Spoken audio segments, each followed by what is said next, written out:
Hola, ¿cómo están? En nuestra clase hablamos de la biblioteca del aula y los criterios que debíamos tener en cuenta para seleccionar los libros que iban a ser parte de ella. Hablamos y vamos a seguir hablando al respecto sobre la diversidad de autores, de formatos, de temáticas, de géneros.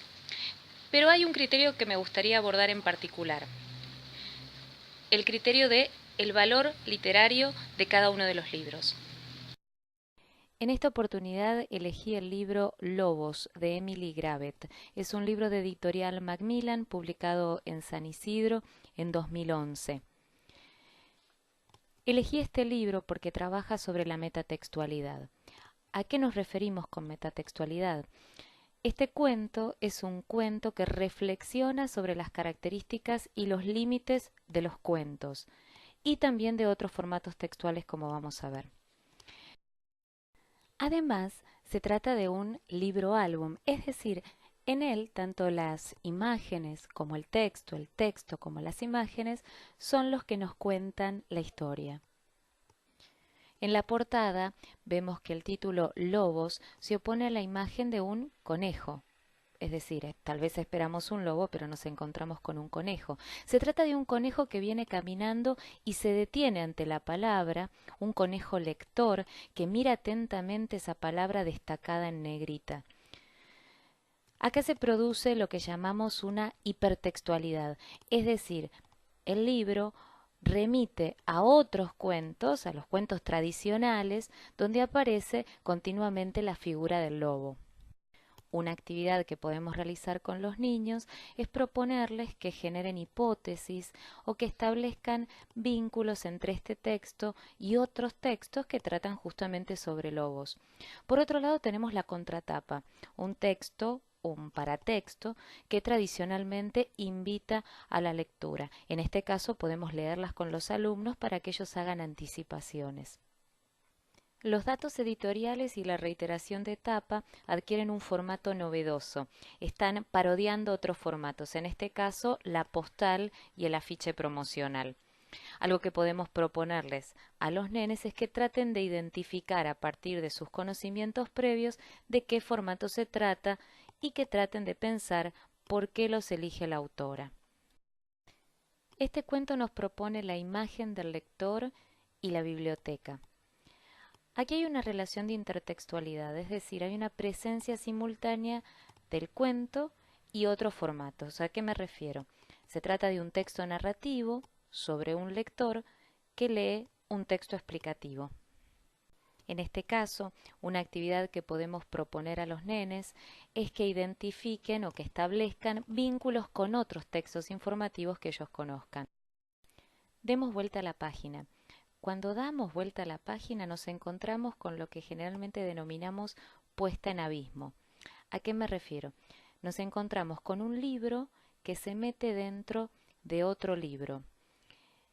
Y así sucesivamente, porque vamos a ver que tenemos un lector, que seríamos nosotros, que nos metemos en la historia de otro lector, que sería el conejo, que se mete dentro de la historia de otros que han leído ese libro también y que aparecen a través de la tarjeta de préstamo. Y acá aparece ya no solo el lector, sino la comunidad de los lectores. En este caso, una actividad que podemos hacer con los niños es preguntarles cuáles son sus experiencias con la lectura, qué libros comparten entre ellos y qué libros no. Lobos también aborda el problema de la ruptura de las convenciones. En primer lugar, el libro rompe con los límites establecidos previamente por la misma historia entre el texto leído por el conejo y la historia del conejo. Se mezclan con este lobo que sale del libro. Y en segundo lugar, rompe con las convenciones y con el límite que separa el texto y la realidad, es decir, el exterior del texto. Y ahí con los chicos podemos trabajar la sorpresa. ¿Qué sucede con este lobo que está saliendo del libro? En estas páginas, el libro aborda la imagen del lector que muchas veces existe en el imaginario colectivo. Una imagen tradicional. Se trata de una persona distraída, ensimismada, que se compenetra en el mundo de la lectura y se aísla de la realidad.